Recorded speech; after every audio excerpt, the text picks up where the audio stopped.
வணக்கம் மக்களே. இன்னைக்கு நம்ம அந்த வீடியோல எதை பத்தி பார்க்க போறோம்னா, ஏடிஎம்கேக்குள்ள நடந்துட்டு இருக்க பெரிய அதிரடி பிரச்சனைகளை பத்தி தான் பார்க்க போறோம். இப்ப நீங்க சொல்லுங்க, செங்கோட்டையன் ஐயா அவங்களை நம்ம நேத்து யூகிச்சு பேசின மாதிரியே எடப்பாடி பழனிசாமி வெளியேற்றிட்டாரு. இப்ப அடுத்து செங்கோட்டையன் அவரோட முடிவு என்னவா இருக்கும்? இதனால யாராருக்கெல்லாம் பிரச்சனை? கூட்டணியில் இருக்க கட்சிகள்லாம் என்ன முடிவு எடுக்க போகுதுன்னு சொல்லுங்க. ஆக்சுவலா செங்கோட்டையன் இந்த முடிவை அவர் எதிர்பார்க்கவே இல்லை. கூப்பிட்டு பேசுவாங்க, டிமாண்ட் வைக்கலாம், திருப்பி இருக்க பெருந்தலைவர்கள் எல்லாம் கூப்பிட்டு சேர்க்கறதுக்கு உண்டான வழிகளை செய்யலாம் அப்படின்னு அவர் எதிர்பார்த்தாரு. அதிரடி முடிவா, அதாவது தன்னிச்சையா எடப்பாடி சர்வாதிகாரியா இந்த ஒரு முடிவு எடுத்திருக்காப்ல. ஒரு முடிவு எடுக்கிறது அவரோட உரிமையா கூட இருக்கலாம், ஆனா யார் மேல எடுக்கிறோம் அப்படின்றத பார்த்து செய்யணும். ஏன்னு கேட்டீங்க அப்படின்னா, செங்கோட்டையன்றவர் ஏடிஎம்கேல ஒரு சாதாரணமான மனிதரே கிடையாது, சாதாரணமான தொண்டன் கிடையாது. அவர் 1972 இருந்து எம்ஜிஆர் காலத்துல இருந்து பயணிச்சுட்டு இருக்காரு. சின்ன பதவியில இருந்து வந்துட்டு இருக்காரு. 1977 இருந்து எம்எல்ஏவா இருக்காரு. இன்ன வரைக்கும் ஒரு கோபிச்செட்டிப்பாளையத்து எம்எல்ஏவா இருக்காரு. சோ அந்த மாதிரி இருக்கிற ஒரு தலைவரை திடீர்னு நான் விளக்குறேன் அப்படின்னு சொல்றது அது பெரிய தவறு.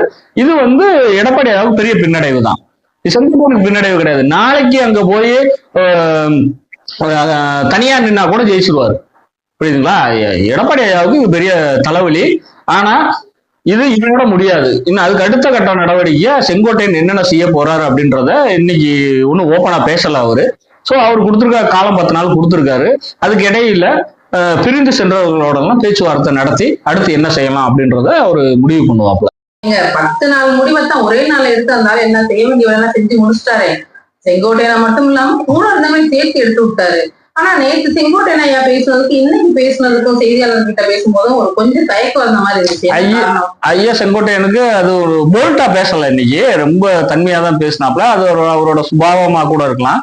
ஆனா நீக்கினது தவறு அப்படின்றது நிறைய, அதாவது அவர் கட்சி, அதாவது எடப்பாடிக்கு பின்னாடி இருக்க ஆட்களுக்கே நிறைய பேத்துக்குமே தெரியும். அப்ப மத்தவங்க எல்லாம் பயம் வந்துருக்குன்னு நினைக்கிறீங்களோ? கண்டிப்பா இது ஒரு பயமுறுத்துற விஷயம் தானே. இப்ப அம்மா ஜெயலலிதா அம்மா இருக்க போகும்போது எடப்பாடிய கட்சியை விட்டு தூக்கி தான் வச்சிருந்தாங்க. அம்மா இருக்கும்போது நிறைய பேர் பயந்துதான் இருந்தாங்க. ஆனா எடப்பாடி மேல அவ்வளவு பயம் எல்லாம் கிடையாதுங்க. இந்த கட்சி அப்படின்ற ஒரே ரீசனா தூக்கி பொதுச் செயலாளர் உட்கார வச்சிட்டோம், என்ன பண்ணி தொலைகிறது, சொல்றதை கேட்டுத்தானே ஆகணும் அப்படின்ற ஒரு மென்டாலிட்டி தான் இருக்கே ஒழிய மித்தபடி வேற எதுவுமே கிடையாது. ஏன்னா செய்யலன்றதை விட ஒரு அந்த பதவிக்கு உண்டான ஒரு இதே இல்லை, ஒரு அழகே இல்லை. அவர் பேசும்போதும் சரி, இது பண்ணும் போதும் சரி, அந்த பதவிக்கு உண்டான அழகே இல்லை. ஆனா ஒரு கட்சியில முன்னாள் முதலமைச்சரா இருந்தவர், உங்க கட்சியை சேர்ந்தவர், ஏதோ ஒரு காரணத்தினால நீங்க விலக்கி வச்சுட்டீங்க. ஐயா ஓபிஎஸ் விலக்கி வச்சுட்டீங்க, அவரே தப்பு பண்ணதா கூட இருக்கட்டும். திருப்பி உள்ள எனக்கு எந்த ஒரு பதவியும் வேணாம், நான் ஒரு அடிமட்ட தொண்டனா அண்ணா திமுகல நான் தொடரணும் அப்படின்னு கேட்கிறவரை சேர்க்க மாட்டேன் அப்படின்னு சொன்னா, அப்ப நீங்க என்னமோ ஒரு பிரச்சனை இருக்கு உங்கள்கிட்ட. உண்மையா பொய்யா? இதுவரையும் நடந்த 11 எலெக்ஷன்ல ஒரு எலெக்ஷன்ல கூட ஏடிஎம்கே இவ்வளவு கேவலமா அவ்வளவு கேவலமா தோத்துருச்சு. இதுக்கு முன்னாடி அது மாதிரி தோத்தது கிடையாது அப்படின்னு நிறைய பேர் சொல்றாங்க. உங்க தொகுதியில சேலத்துல மாநகராட்சி தேர்தலா இருக்கட்டும், நகராட்சி தேர்தலா இருக்கட்டும், உள்ளாட்சி தேர்தலா இருக்கட்டும், நீங்க எந்த அளவுக்கு ஜெயிச்சிட்டீங்க உங்க தொகுதி, உங்க டிஸ்ட்ரிக்ட்ல. சோ அது ஒரு கட்சி தலைவர் இந்த மாதிரி முடிவெல்லாம் எடுக்கவே கூடாது. ஐயா ஸ்டாலின் அவர்களை இந்த விஷயத்துல பாராட்டலாம். ஏன்னா அவரு கட்சியில இருக்க கூட்டணி கட்சிகள் இதுவரைக்கும் எந்த ஒரு சலசலப்பும் எந்த ஒரு இதுவுமே கிடையாது, அப்படியே தான் வச்சிருக்காப்ல. சோ அந்த மாதிரியான ஒரு ஆளுமை ஏன் உங்கள்கிட்ட இல்ல? உங்கள்கிட்ட ஒரு கட்சியை வச்சு நடத்துறதுக்கோ, கட்சியில இருக்க உறுப்பினர்களை பாதுகாக்கிறதுக்கோ, தலைவர்களை பாதுகாக்கிறதுக்கோ உங்கள்கிட்ட அரவணைச்சு போறதுக்கு தகுதியே கிடையாது. நேற்று சொன்னாங்க, இன்னைக்கு நான் விலகி வைக்கிறேன், நாளைக்கு இன்னொருத்தர் சொல்லுவாரு அவரையும் நான் விளக்குறேன், நாளைக்கு இன்னொருத்தர் சொல்லுவாரு அவரையும் வளர்க்குறேன். அப்ப கட்சியில யாரு பண்ணி ஒரு ஆள் தான் இருப்பா. அதுதான் சொல்றேன், அந்த கட்சியும் சின்னமும் என்கிட்ட இருக்கணும், வேற யாரையும் இது பண்ண மாட்டேன். யாராவது ஏதாவது கேள்வி கேட்டா விலக்கி வச்சிருவேன் அப்படின்னு சொல்லிதான். ஐயா செங்கோட்டையன் கேட்டது 10 நாள் கெடு கொடுத்தது எல்லாமே தவறுன்னு கூட வச்சுக்கலாம். ஒரு கட்சியில இருக்க ஒரு பெரிய கட்சி அது அதாவது எப்படி சொல்றது, ஒரு ஆணவத்தோட சொல்ற மாதிரி நீ 10 நாளுக்குள்ள நான் சொல்றதெல்லாம் பண்ணி கொடுக்கணும், இல்ல அப்படின்னா நான் வேற எதுவும் செய்வேன் அப்படின்றது ஒரு ஆணவத்துல சொல்லியிருக்கலாம். அதை நீ என்ன பண்ணிருக்கணும்? ஒரு கட்சி தலைவர் சரி இந்த மாதிரி ஒருத்தர் நம்மள பிரிஞ்சு போறேன்னு சொல்லி இந்த மாதிரி அறிக்கை விட்டுருக்காரு, அதை என்ன செய்யலாம் அப்படின்னு திருப்பி உங்க கட்சியில இருக்க பொருளாளர் செயலாளர் எல்லாத்தையும் கூப்பிட்டு உட்கார வச்சு ஒரு பேசி ஒரு முடிவு எடுத்து அவரையும் கூப்பிட்டு நீங்க ஏன் இந்த மாதிரி முடிவு எடுத்தீங்க, இந்த மாதிரிலாம் நடக்காது, இந்த மாதிரிலாம் இருக்கும் அப்படின்னு சொல்லி ஒரு எடுத்து பேசிட்டு அதுக்கும் ஒத்து வரல அப்படின்னா அந்த இதை செய்யலாம். எடுத்தோடனே இன்னைக்கு சொல்றாரு நாளைக்கு கட்சியை விட்டு வெளியே போப்பா அப்படி சொன்னா அப்படின்னா அது என்ன ஒரு கட்சி தலைவருக்கு உண்டான அழகே இல்லையே அது. சரி, அது அழகு இல்லைன்னு வச்சுக்கலாம். இப்போ ஏடிஎம்கேவும் பிஜேபி கூட்டணியில இருக்காங்க. ஆமா, இப்படி எடப்பாடி ஒவ்வொருத்தரா துரத்திட்டு இருந்தாருன்னா எடப்பாடிக்கு கெப்பாசிட்டி இல்லைன்றது எல்லாருக்குமே தெரியும்.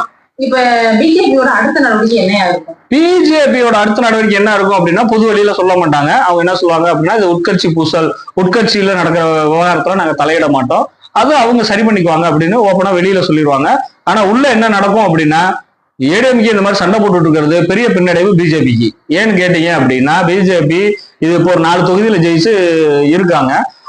பெருசா கால் ஊன முடியல இன்னுமுமே. ஏன்னா இப்ப தலைவரை வேற மாத்திட்டாங்க. ஸோ அதனால பெரிய செயல்பாடுகள் ஒன்றும் பெருசா இல்லை தமிழ்நாட்டுல. அதனால ஏடிஎம்கே முதுகுல தான் ஏறிட்டு உட்காந்துருக்காங்க. அப்ப ஏடிஎம்கேவே கீழே விழுகிற மாதிரி இருக்க போகும்போது அது மேல ஏறி இவங்களால சவாரி செய்ய முடியாது. அதனால இதை திருப்பியும் ஒண்ணு சேர்றது வைக்கிறது பார்ப்பாங்க.